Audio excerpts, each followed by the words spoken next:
Everybody at number one, very, very quiet. Get it real quiet on stage, please.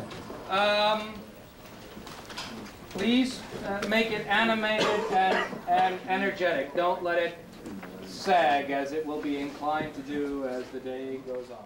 When I first met Nick Meyer, I thought he was Dustin Hoffman. Okay, fellas. Roll, please. Directing is a all-day job. It's 24 hours. And if you're not on the set, you're thinking about the set. And if you are on the set, you're thinking about a dozen things. Mostly how to get going faster. I'm a fan of the even-numbered movies, sorry. You know, 2, 4, and 6 are, I think, are, you know, some of the better movies.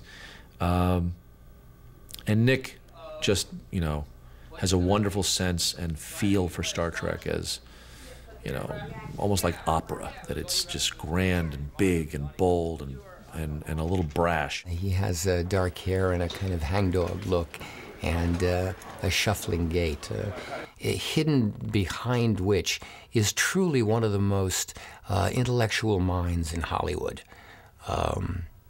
Unfortunately, that's not a compliment in Hollywood.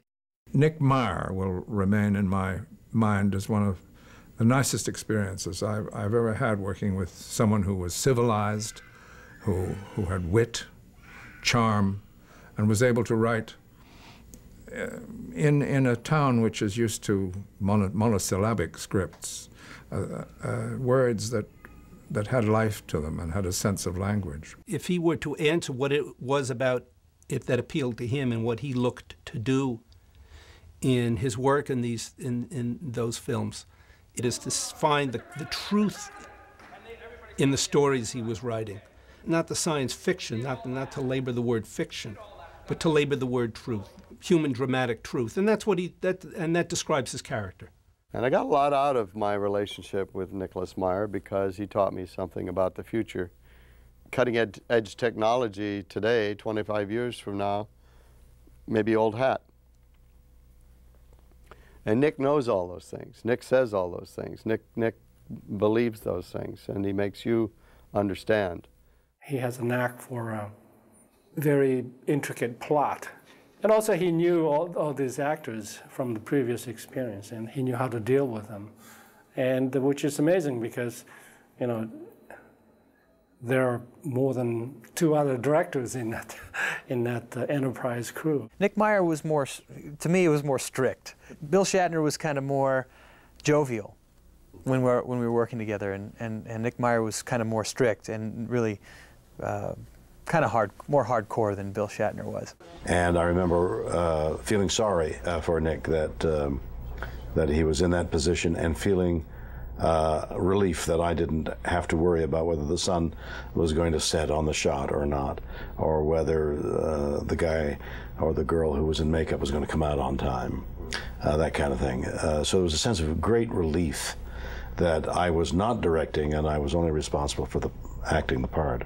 The Star Trek actors definitely knew the characters they played, but they never pulled rank in any of my experiences with them. They were all eager to contribute to the product. They were all eager to figure out. They would say things like, "This isn't the way Kirk talks. This isn't the way Spock talks." It was his movie to make. I respected that. I didn't want to be looking over his shoulder and acting as if I was, or even actually second guessing him in any way. But if I thought there was a need or an opportunity to do something that maybe in his preoccupation with other problems might miss it, might overlook it, I would say to him, "I think you need a shot of this or that," and most often would get it. I hope I was helpful to him. You definitely had 3 very strong people working on this film in regards to Nick Meyer, Leonard Nimoy, and Bill Shatner, who of course have all directed them before. So they definitely had their own opinions on what should be happening, and the ideas behind maybe we should change this line, and the other one is saying, I really don't think so. I think maybe we should be doing this other thing. So it was really quite a lot of fun to stand back and watch. And sometimes, one of them will say, well, this scene is about me, or this scene, you should you should have a close-up of me and then pan the camera from me to this and that, and it started to drag. So he would patiently listen. Then immediately he began to recite Scene 3, Act 2 of some Shakespeare's play, and then he would recite dialogues and then go on.